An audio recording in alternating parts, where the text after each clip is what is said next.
Bonjour à tous.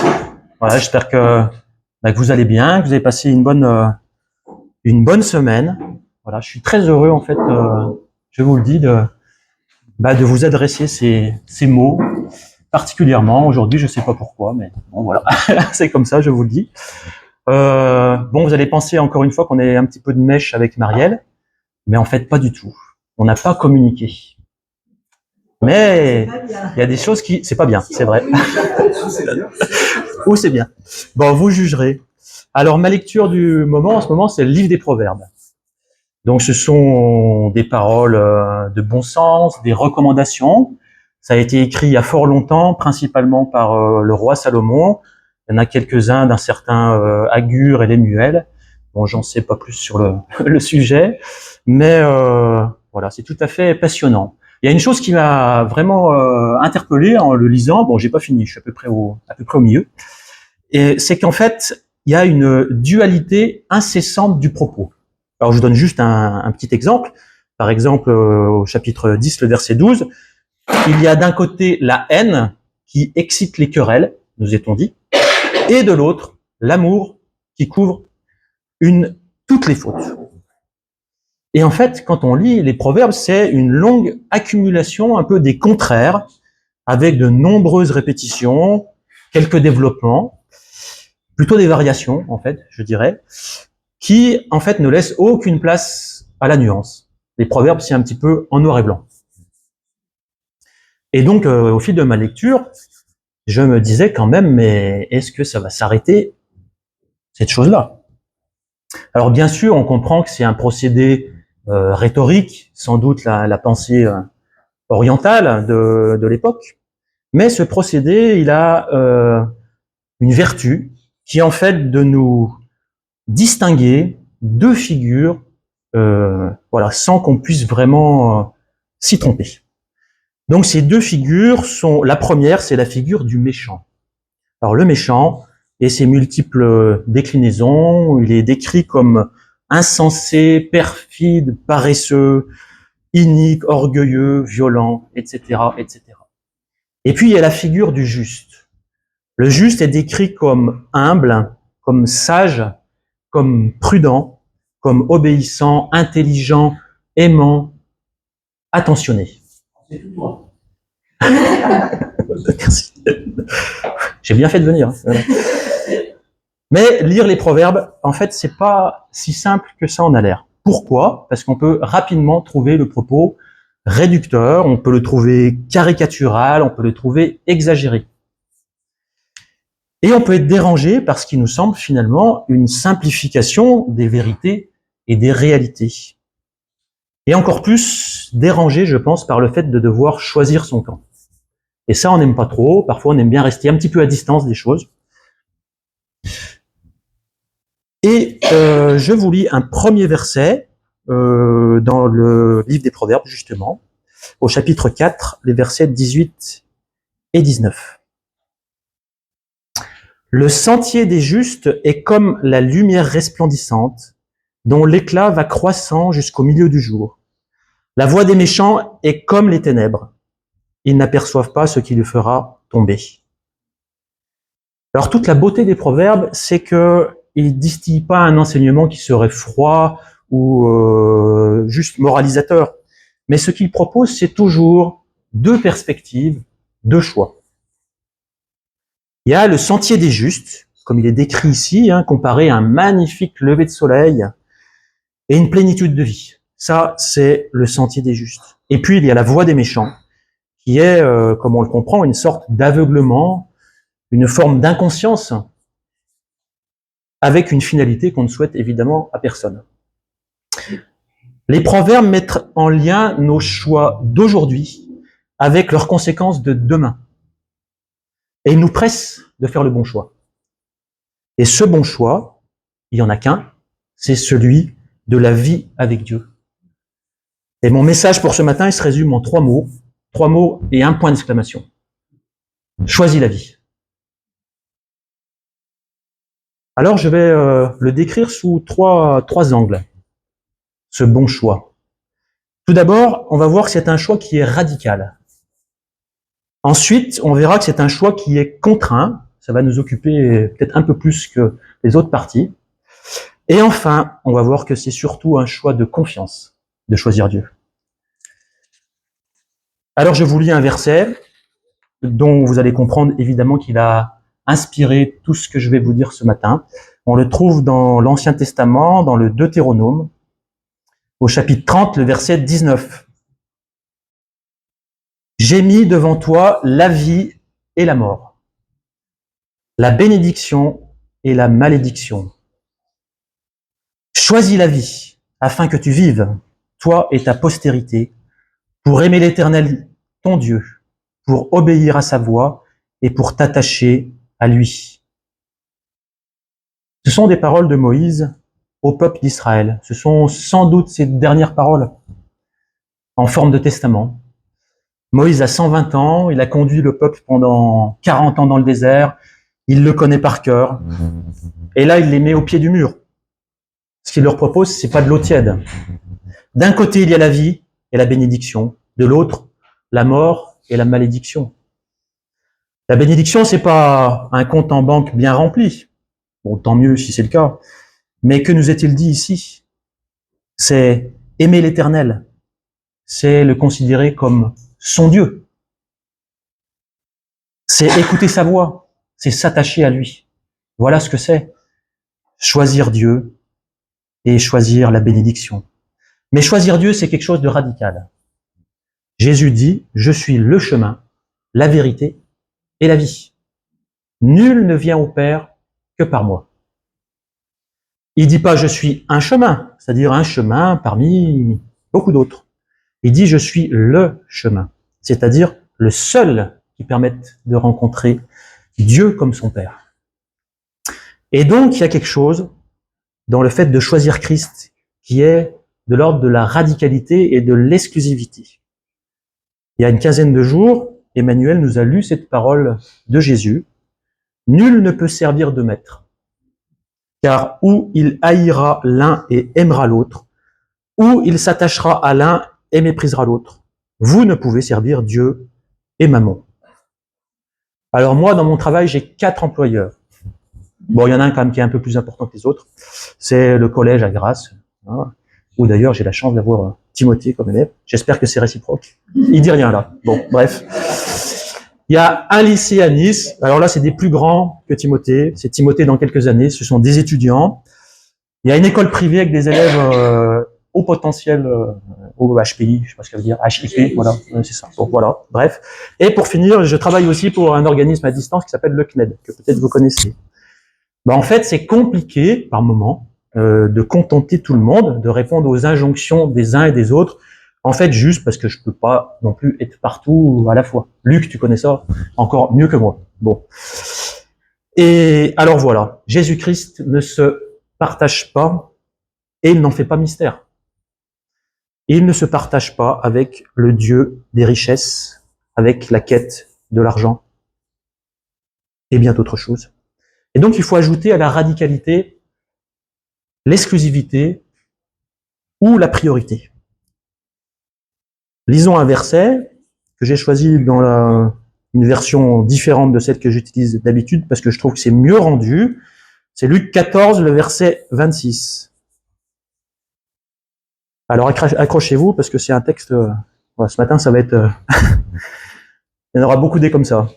Si quelqu'un vient à moi sans me préférer, donc c'est Christ qui parle bien sûr, si quelqu'un vient à moi sans me préférer, à son père, sa mère, sa femme, ses enfants, ses frères et ses sœurs, et même sa propre vie, il ne peut pas être mon disciple. Souvent, quand on lit ça, on pense aux personnes dans des pays loin d'une autre qui se convertissent au christianisme et qui sont les seuls dans leur famille. Et c'est vrai qu'ils connaissent voilà, la difficulté, le combat, le danger, la persécution. Mais en fait, ce que dit Jésus ici de manière tout à fait simple, c'est qu'il doit être dans nos vies sur la première marche du podium. Il doit avoir la priorité, même sur des liens forts, comme ceux de la famille, comme ceux du couple. Et je termine cette première partie du choix radical avec Matthieu 6, 33, cherchez d'abord le royaume et la justice de Dieu. Alors voyons maintenant en quoi ce choix, choisir la vie, choisir Dieu, est un choix qui est un choix contraint. Et là on rentre dans une partie qui est délicate, on va dire même difficile. Mais pour moi c'est le cœur de notre sujet. Parce que vous allez me faire remarquer, et avec raison d'ailleurs, que en fait vous n'avez pas spécialement envie de choisir entre la vie et la mort, entre la bénédiction et la bénédiction. Enfin, si vous avez envie de choisir et que vous avez choisi, bravo, c'est génial, continuez. Mais quand même, réfléchissons-y ensemble. Peut-être que vous avez envie de rencontrer Dieu, mais à votre manière. Pas forcément, comme le dit Jésus dans l'Évangile. Après tout, si Dieu existe, s'il est si bon qu'on le dit, eh bien, il peut bien me laisser libre de choisir une autre route, une sorte de troisième voie. Vous me direz, les dés sont pipés, parce que se limiter à 2 choix, est-ce que c'est encore choisir? C'est vrai, c'est un peu philosophique comme question. S'il n'y a que 2 choix, est-ce qu'on a encore le choix? Alors imaginez que vous êtes au restaurant, et donc vous consultez la carte avec gourmandise. Jusque-là, tout va bien, ça s'annonce vraiment plein de bonnes choses à consommer. Et donc là, vous regardez, alors là, il y a un petit détail, c'est qu'il y a une formule entrée plus plat ou une formule plat plus dessert. Et là, ça se complique, parce que arrive le dilemme, même le choix cornélien. L'entrée plus plat, ça peut donner une ballotine de foie gras avec un carpaccio de poulpe, super. Et le plat plus dessert, donc on garde le carpaccio de poulpe et on y ajoute donc une poire pochée à la vanille. Mais en fait, tout ça, ça a l'air super bon. Et moi, ce que j'ai envie, c'est pas de choisir. Moi, je veux le grand chelem, je veux la totale. Pourquoi est-ce que c'est pas proposé? Alors oui, c'est proposé, mais c'est à la carte, et c'est trop cher pour mon budget. Ah, c'est pas de chance. Bon, deuxième situation, toujours un peu pour illustrer cette chose-là. Repensons à l'élection française, l'élection présidentielle de 2022. Donc nous sommes au 2e tour d'élection, et donc 2 choix sont proposés, Macron ou Le Pen. 2 choix et un non-choix quand même. L'abstention, qui est en quelque sorte un refus de choisir. D'ailleurs, l'abstention fait toujours un bon score. Alors que fait l'électeur déçu du premier tour qui se rend quand même, il va quand même aller voter au 2e tour? Bah, vous connaissez un petit peu les petites histoires à ce sujet. Hein. Donc il peut voter blanc. Ça, c'est poli, c'est soft. Hein. Ou alors, il a gardé un bulletin du premier tour. Jean Lassalle, Philippe Poutou, Valérie Pécresse. Et hop, il le met quand même au 2e tour. Façon de dire, bon, excusez-moi les amis, mais les personnes qu'on a là, c'est pas tout à fait les bonnes. Il y a une petite erreur sur le casting. Ou alors, il va glisser un bulletin double. Macron-Le Pen en tandem. Voilà. Manière de les renvoyer dos à dos. Ou alors, il y a les artistes qui vont dessiner des moustaches à Marine Le Pen, des petites moustaches coupées façon Adolf Hitler. Vous voyez, vous avez dû voir ça sur des affiches aussi. Bref, l'électeur déçu, qu'est-ce qu'il fait? Il fait de la résistance, mais en fait, le résultat est sans appel. Et d'ailleurs, il le sait très bien, il sait que son bulletin va aller directement à la poubelle, invalider le bulletin. Alors, l'abstention n'est pas proposée par notre Dieu. Il n'y a pas de 3e voie, il n'y a pas de vote blanc, il n'y a pas de joker. Et ça, c'est quelque chose qu'on a du mal à accepter. Alors, on gesticule beaucoup avec Dieu. On se trouve des excuses, on se trouve des raisons pour discréditer Dieu. Beaucoup de gens font ça. Nous aussi, peut-être qu'on le fait des fois en douce. On pense qu'on peut, Dieu, on peut le mériter, qu'on peut l'ignorer, et surtout qu'on peut faire tout ça à notre manière. Voilà. Le fond du problème, bien sûr, c'est qu'on veut rester libre et qu'on imagine que c'est possible.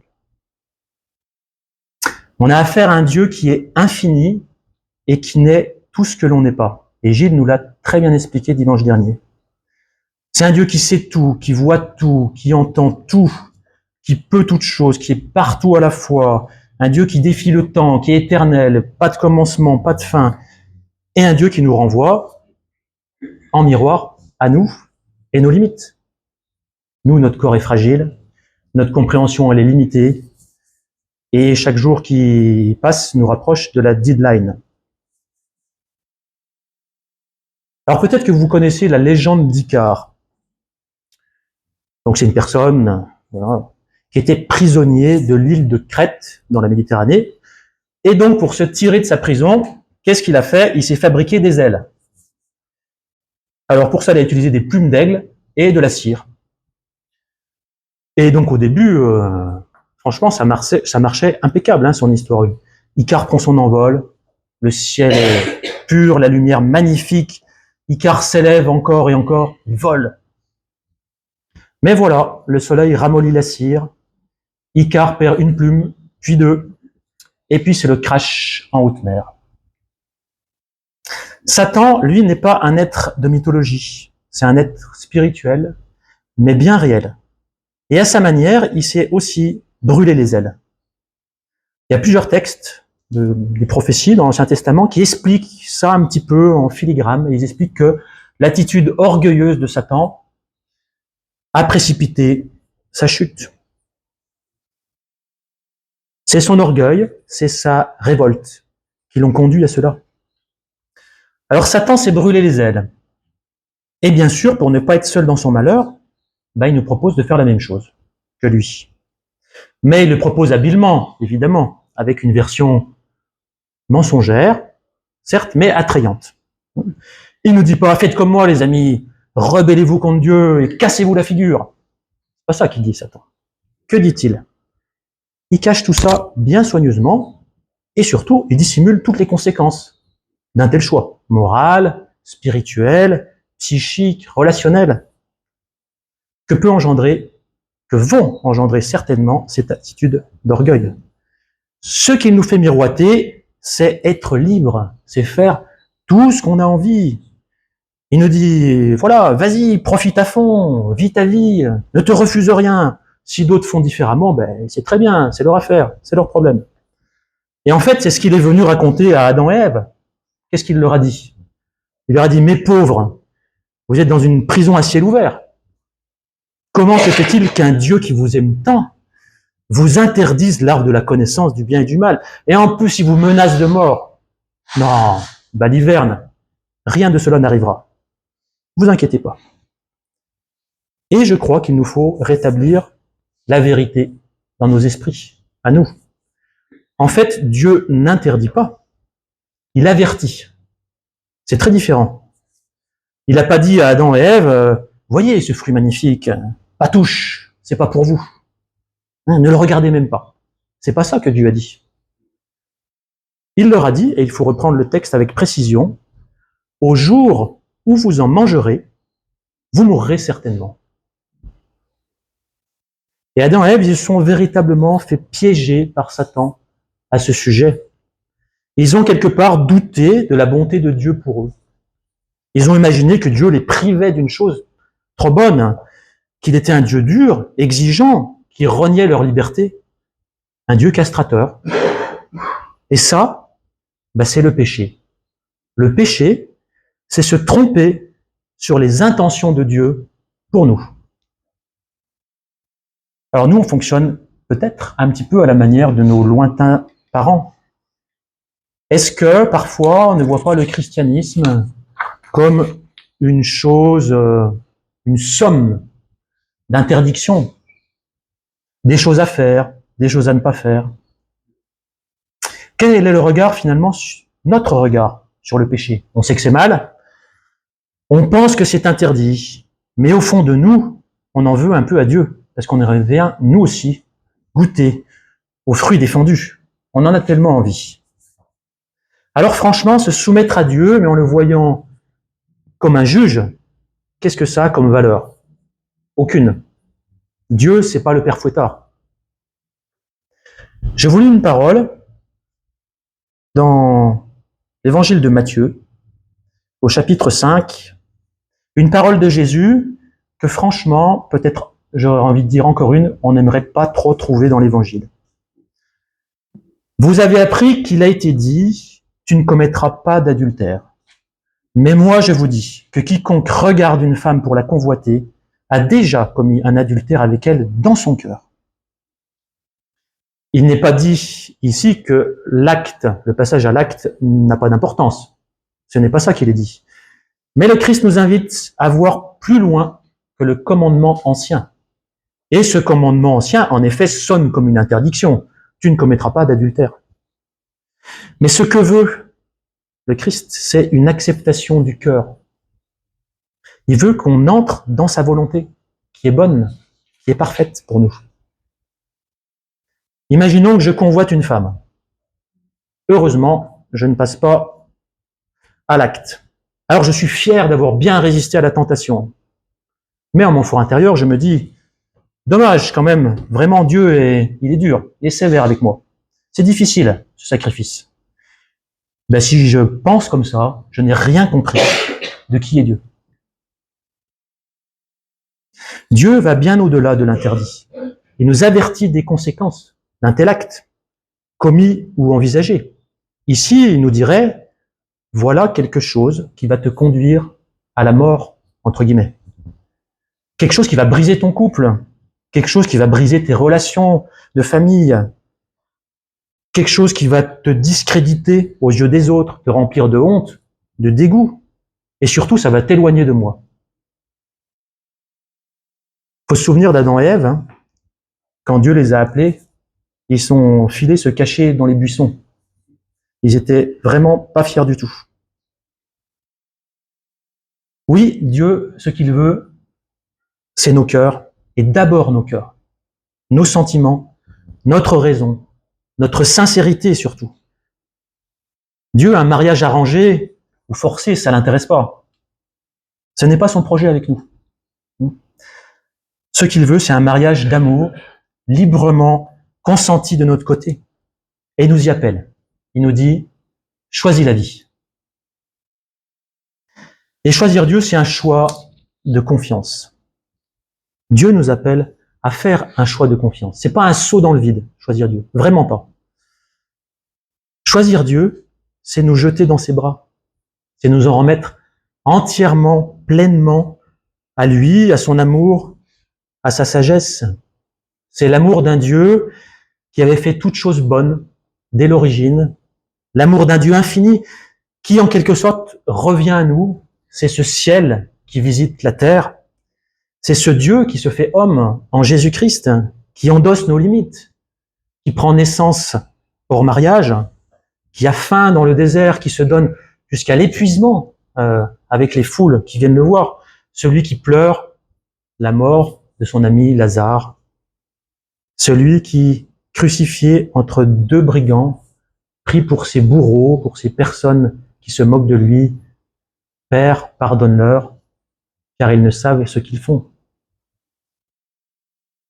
C'est l'amour d'un Dieu qui nous dit, je sais toutes choses, je t'ai créé, tu n'es pas le fruit du hasard, c'est pas une boîte de molécules comme ça qui, un beau jour, après des milliards d'années, a donné ce que tu es aujourd'hui. Je comprends ton fonctionnement, je comprends tes attentes, je comprends tes projets. C'est l'amour de Dieu qui nous dit, tu es un enfant désiré, rentre à la maison maintenant. C'est l'amour d'un Dieu infini qui nous donne la vie en abondance. Il veut nous transformer de l'intérieur par son Esprit Saint. Il nous veut à son image et il nous attire à lui aujourd'hui et demain. Il nous attire dans sa glorieuse présence. Alors le choix de la confiance, ce n'est pas jouer à cache-cache avec Dieu. Le choix de confiance, c'est de reconnaître humblement mes limites, mes sorties de route. Le choix de la confiance passe sans doute aussi par la confession, comme pour le roi David, qui avait fait beaucoup plus que convoiter la belle Bathsheba. Mais pas de divorce possible du côté de Dieu. Il respecte notre liberté, même celle de nous tromper, même celle de nous éloigner. Il reste fidèle à son alliance, et sa grâce, son pardon, ils nous sont acquis et il nous les renouvelle jour après jour, aussi souvent que nécessaire. Si notre cœur nous condamne, Dieu est plus grand que notre cœur et il connaît toutes choses. 1 Jean 3, verset 20. Voilà, peut-être qu'en m'écoutant attentivement et poliment, et je vous en remercie, peut-être vous êtes mis un peu à distance de cet appel. Peut-être que vous vous êtes dit que ce message n'était pas pour vous. Philémon, t'es bien gentil, mais moi je suis chrétien depuis 30 ans, 40 ans. En quoi est-ce que tout ça me concerne? C'est une parole pour ceux qui vivent sans Dieu, ou tout comme. Alors permettez-moi de vous dire, en toute amitié, que si vous pensez ça, vous vous trompez.